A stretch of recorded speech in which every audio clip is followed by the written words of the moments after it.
আসসালামু আলাইকুম রহমতুল্লাহি ওবরকাতুহু। সম্মানিত দর্শক, আজকে যে বিষয়টি নিয়ে আলোচনা করব, অনুরোধ যে প্রথমে আপনারা বিষয়টিকে নেগেটিভ অর্থে নেবেন না। তারেক রহমান সাহেবের দুই অন্ধকার। দুই বলতে আমি যেটা বোঝাচ্ছি যে তার রাজনীতির পূর্ব এবং পশ্চিম যেটা রয়েছে। আমাদের রাজনীতির উত্তর দক্ষিণ নেই, পূর্ব এবং পশ্চিম রয়েছে। তো সেই পূর্ব এবং পশ্চিম বলতে যা বোঝায় সেটি এখনো পর্যন্ত তারেক রহমান সাহেবের জন্য ইতিবাচক নয়। যে সমস্যা শেখ হাসিনার ছিল, ঠিক একই সমস্যা তারেক রহমান সাহেবের জন্য একেবারে বোঝা ভরে শাকের আঁটি। মানে এমনি একে নতুন সরকার, ২ নম্বর হলো যে এই সরকারের মধ্যে জামাতের লোক, আওয়ামী লীগের লোক, বিএনপির লোক, এনসিপির লোক, ভারতের লোক, আমেরিকার লোক, চীনের লোক ভরা। তিনি কাউকে বিশ্বাস করতে পারছেন না, তিনি কাউকে নির্ভর করতে পারছেন না। যে লোকের ধরুন পররাষ্ট্রমন্ত্রী নিজের না, যে লোকের স্বরাষ্ট্রমন্ত্রী সম্পর্কে তার প্রতিপক্ষরা যে সকল কথাবার্তা বলছে, এই কথাবার্তার কোনো সদুত্তর দলের পক্ষ থেকে কেউ দিতে পারছে না। যেখানে স্বরাষ্ট্রমন্ত্রী বলছে অমুকের, অমুক ব্যক্তির, অমুক রাষ্ট্রের, অমুক অমুক, এই সমস্ত বাজে কথার একটা উত্তর বিএনপির পক্ষ থেকে দেওয়া যাচ্ছে না। স্বরাষ্ট্রমন্ত্রী নিজেও দিচ্ছেন না, তার পক্ষে কেউ কথা বলছে না। একজন স্বরাষ্ট্রমন্ত্রীকে বলা হচ্ছে রয়্যাল লোক, এএস আলমের লোক। এই সমস্ত কথা সহ্য করা যায় বলেন তো? এই গেল স্বরাষ্ট্রমন্ত্রীর কথা। ফলে এই স্বরাষ্ট্রমন্ত্রীর ডান দিকে যদি তার থাকে, বাম দিকে যদি আপনার পররাষ্ট্রমন্ত্রী থাকে, এই আমেরিকার লোক, এই ইউনুসের লোক, এই ডিপ স্টেটের লোক। কিন্তু এ লোক কোনো কিছুরই না ধরেন, কিন্তু এ লোক যে বিএনপির না, এটা তো সত্য। তো এই বিষয়গুলো এখন তারেক রহমান সাহেব ধরেন তার স্বরাষ্ট্রমন্ত্রী, তার পররাষ্ট্রমন্ত্রী, তাদের ব্যাপারে তাকে চোখ বুঝে নির্ভর করতে হবে। এর চেয়ে গুরুত্বপূর্ণ মন্ত্রণালয় বাংলাদেশের দ্বিতীয়টি নেই। দুটোই গুরুত্বপূর্ণ মন্ত্রণালয় আছে। গেল সেন্ট্রাল ব্যাংকের অর্থব্যবস্থা। এখানে এই ভদ্রলোক আসলেন গভর্নর হয়ে। ওনার সঙ্গে দলের কি সম্পর্ক? মানে সবচেয়ে এই মুহূর্তে অর্থমন্ত্রীর চাইতেও গুরুত্বপূর্ণ হলো বাংলাদেশ ব্যাংকের গভর্নর। এই ভদ্রলোকের সঙ্গে বিএনপির কী সম্পর্ক, অর্থনীতির কী সম্পর্ক, তারেক রহমান সাহেবের কী সম্পর্ক, আমরা কিছুই জানি না। কিন্তু উনি সরকারের সবচেয়ে গুরুত্বপূর্ণ ৩ নম্বর যে পদটি সেন্সিটিভ, সেখানে এসে বসলেন। এরপরে ধরেন সরকারের পরিকল্পনা মন্ত্রণালয়। মানে যদি বলা হয় বাংলাদেশকে যদি আগামীতে এগিয়ে নিতে পারে, সেটা হলো পরিকল্পনা মন্ত্রণালয়। সেখানে মন্ত্রীকে জুনায়েদ সাকিব, সে তার দলের লোক নয়, এটাই সে প্রথম এমপি, এটাই সে প্রথম মন্ত্রী। রাজপথে দাঁড়িয়ে জোরে জোরে কথা বলা, হাত উঁচু করে কথা বলা, এইগুলো ছাড়া তো ২ কলম লিখতে পারে। আর প্রথম আলোর প্রমোশন মানে মতিউর রহমান, মাহফুজা নাম গংদের বাই প্রোডাক্ট। এছাড়া এই ছেলের একটা পরিকল্পনা মন্ত্রণালয় চালানোর যোগ্যতা আছে। আপনারা যদি কেউ আমাকে বলতে পারেন, বা ওই ছেলে যদি আমাকে বলতে পারে যে রনি ভাই আমার এই পরিকল্পনা মন্ত্রণালয় চালানোর যোগ্যতা আছে, I can do better than you, আপনার সে ভালো করতে পারে, অন্য কারো দরকার নেই, হাতে চুরি পরে ঢাকা শহরে ঘুরব, তাকে আপনি বাংলাদেশের মানে অর্থ মন্ত্রণালয়ের চাইতেও পরিকল্পনা মন্ত্রণালয়ে আপনি বসিয়ে দিয়েছেন। ফলে আপনার কোন কুল আছে? আপনি এখানে একজন ভদ্রলোকে নিয়ে আসছেন পররাষ্ট্র উপদেষ্টা রূপে, যেখানে যাচ্ছে খলিলুর রহমানের সাথে গেছে। খলিলুর রহমান সাহেব যদি আকাশের চাঁদ হয়, এ লোক মোমবাতি, অবোধ শিশু, এখনও রাজনীতি, অর্থনীতি, পররাষ্ট্রনীতির তার যে দুধ দাঁত এটা গজিয়েছে, এটা পররাষ্ট্র মন্ত্রণালয়ের একটা জুনিয়র, যে যাকে বলা হয় ফার্স্ট সেক্রেটারি কোনো একটা মন্ত্রণালয়ের, মানে আয়দার মন্ত্রণালয়ের অথবা যাকে বলা হয় দূতাবাসের, বলতে পারবে না, রেসপেক্টিভ মানে একজন লোক পররাষ্ট্র উপদেষ্টা হবেন, যেখানে আগে রিয়াজ রহমান ছিলেন, যেখানে আগে শমশের মোবিন চৌধুরী ছিলেন।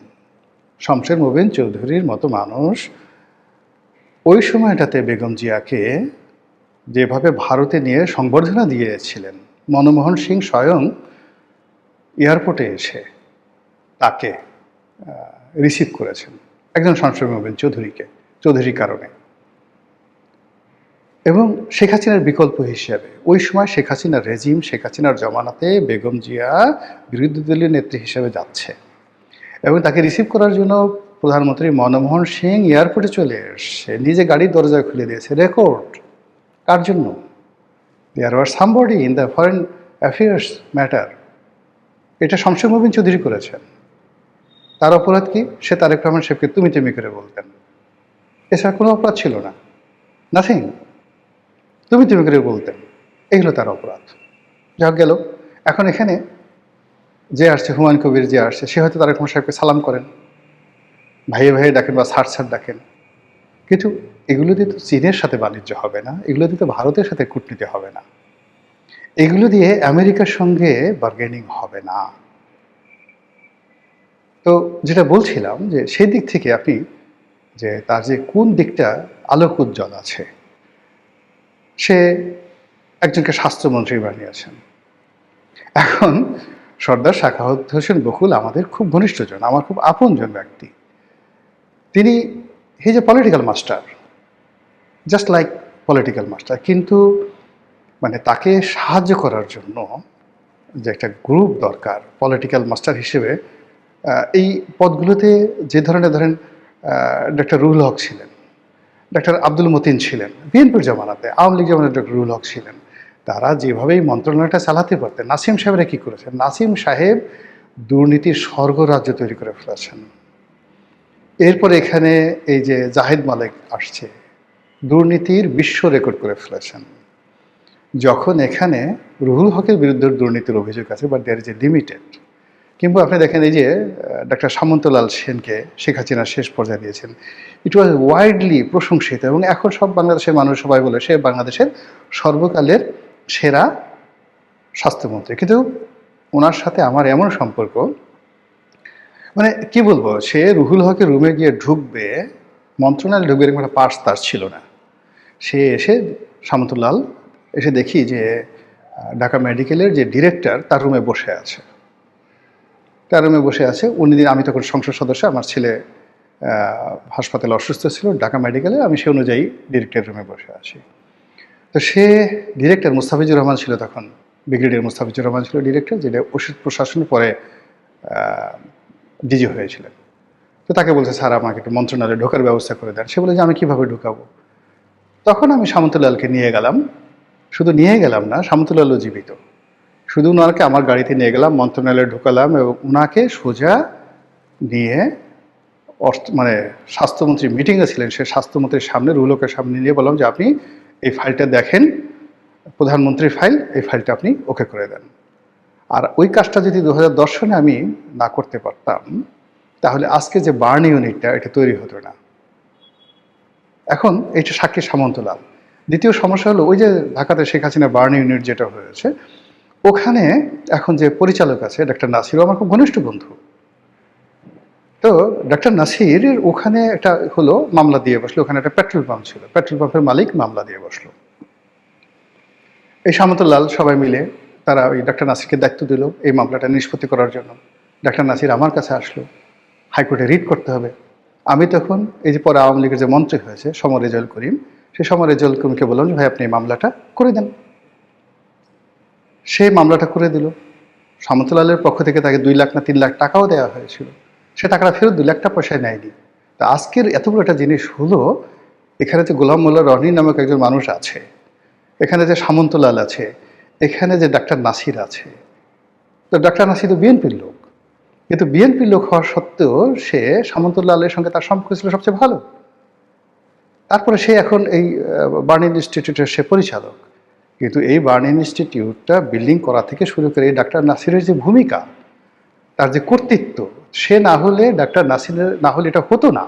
আবার সেই ডাক্তার নাসিরকে এখান থেকে বদলি করে, সে যখন সবচেয়ে ভালো কাজ করেছে তাকে বদলি করে আওয়ামী লীগের যারা বদমাশগুলো আছে তাকে ফরিদপুরে পাঠিয়ে দিয়েছে, তার চাকরি নিয়ে টানাটানি। তো ওই সময় আমরা তো তাকে সাহায্য করেছি, সহযোগিতা করেছি। তো এইভাবে এই কাজগুলো আসলে যখন একটা মন্ত্রণালয় চলে, সেখানে পলিটিক্যাল কানেক্টিভিটি থাকলে সেখানে ভালো। এখন সর্দার সাখাওয়াত হোসেন বকুল, তিনি এই জায়গাটাতে তিনি যে ভালো করবেন, এই ভালো করার জন্য there must have reason. BNP দীর্ঘদিন এখানে ডাক্তার জাহিদ যেভাবে করতে পারতেন, এইভাবে এই মন্ত্রণালয়ে ওনার পক্ষে এই মুহূর্তে সম্ভব না, কিন্তু তিনি প্রচণ্ড দৌড়াদৌড়ি করতেছেন, বক্তব্য দিচ্ছেন, ডেইলি মানে ফাটাকেস্টের মতো ঘুরে বেড়াচ্ছেন, কিন্তু ফলাফল শেষ পর্যন্ত ঘোড়ার ডিম আসবে। এবং যদি দুর্নীতির অভিযোগ এসে যায় আগের মতো, আপনারা আশ্চর্য হতে পারবেন না। বিকজ স্বাস্থ্য মন্ত্রণালয়ের সিন্ডিকেটটা এত শক্তিশালী, এত বিরাট ব্যাপক যে ওখানে আসলে নিয়ন্ত্রণ করা very tough, very very tough. Anyway, যেটা বলছিলাম যে চীন টাকা দেবে না, এর কারণে পররাষ্ট্রমন্ত্রী গেছেন, চীনের রাষ্ট্রদূত তারেক রহমান সাহেবকে নিমন্ত্রণ জানিয়েছেন ভিজিটের জন্য। কিন্তু এই মুহূর্তে যেটি দরকার সেটি হলো আনলিমিটেড টাকা দরকার। চীন সেই টাকাটা দেবে না, বিকজ এটা লিখে রাখেন, যতক্ষণ না পর্যন্ত আমেরিকার সঙ্গে আমাদের যে চুক্তিটি রয়েছে সেই চুক্তি বলবৎ থাকবে, চীন একটি পয়সাও দেবে না। আর চীনের হাত থেকে যদি এইভাবে বাজেটের সাপোর্ট না পায়, সরকার পরিচালনা করা, বাজেট টেনে নেওয়া, এটা মানে এই মুহূর্তে এটা বলতে গেলে দুরূহ একটা বিষয়। দ্বিতীয়ত হলো যে আমেরিকাকে পৃথিবীতে কেউ কখনো সুখী করতে পারেনি, যেখানে সৌদি আরব পারেনি, কাতার পারেনি, যেখানে কুয়েত পারছে না, যেখানে ইরান পারেনি। ইরানের মতো এত ঐতিহ্যবাহী একটা রাষ্ট্র, তারা তো আমেরিকার সাথে সম্পর্ক রক্ষা করার চেষ্টা করেছে, তাদের প্রথম থেকে সুদীর্ঘকালের আমেরিকার সঙ্গে তাদের বন্ধুত্ব, সেটা তারা পারেনি। ইভেন খমেনি চেষ্টা করেছে, হয়নি। এরা সরাসরি অহংকারী, উদ্যত, তারা শুধুমাত্র সুযোগটা নেবে, তারপরে আপনাকে তাড়িয়ে দেবে। আমেরিকা বাংলাদেশ থেকে যা যা দরকার ছিল, প্রয়োজন ছিল, সব নেওয়া হয়ে গেছে। এখন তারা আপনাকে গলায় রশি দিয়ে ঘুরাবে, কিন্তু আপনাকে কিছু দেবেন। আপনি যত দুর্বল হবেন, যত অসহায় হবেন, তত তার কলোনি প্রতিষ্ঠা করতে সুবিধা হবে। এখানে যত গণ্ডগোল হবে, আপনি ততই তার পায়ের উপর পড়বেন, ততই আপনি তার মুখাপেক্ষি হবেন। রাষ্ট্রদূত তো দূরের কথা, দেখা গেল আমেরিকার যে অ্যাম্বাসির যে আছে ঢাকাতে, তার একজন পিয়ন ড্রাইভার দারোয়ানের পেছনে আমাদের মন্ত্রী পর্যায়ের লোকরা ঘুরতে থাকবে, দেশের পরিস্থিতি যত সঙ্গীন হবে। 5টা বছর একেবারে শেখ হাসিনার মানে সরকারের তো 2008 থেকে যে 14 পর্যন্ত স্বর্ণালীর সময়, সেখানে বৃহত্তর যোগাযোগ মন্ত্রণালয়, রেল, তারপরে যে সেতু বিভাগ, এই সব বিভাগের সংসদীয় কমিটিতে ছিলাম, 3টা সাব কমিটির চেয়ারম্যান ছিলাম, অ্যাকাউন্টস, অডিট, এই 3টা সাব কমিটির চেয়ারম্যান ছিলাম। ফলে একটা রাষ্ট্র কিভাবে চলে, শেখ হাসিনা স্নেহ করতেন মানে ওখানে তোফায়েল সাহেবের মতো লোক, আমু সাহেবের মতো লোক, ওবায়দুল কাদের সাহেবের মতো লোক হাত ধরে বলতেন যে নেত্রী তোমারে পছন্দ করে, আমার বিষয়টা একটু বইল। ওবায়দুল কাদের জীবিত আছে, অস্বীকার করুক।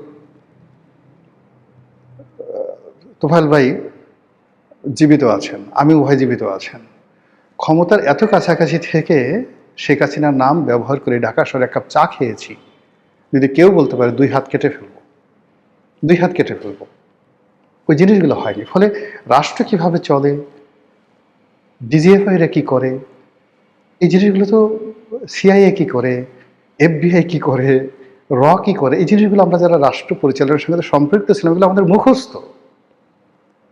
ফলে এই কাজগুলো এখন যেভাবে চলছে, ভালোভাবে চলছে না। সরকারে যারা কর্তা ব্যক্তি আছেন, তারা এই জিনিসগুলো ভালোভাবে চালাতে পারছেন না, পারবেন বলেও মনে হচ্ছে না। মহান আল্লাহ আমাদের সবাইকে হেদায়েত দান করুন এবং হেফাজত করুন। আসসালামু আলাইকুম রহমতুল্লাহি ওয়া বারাকাতুহু।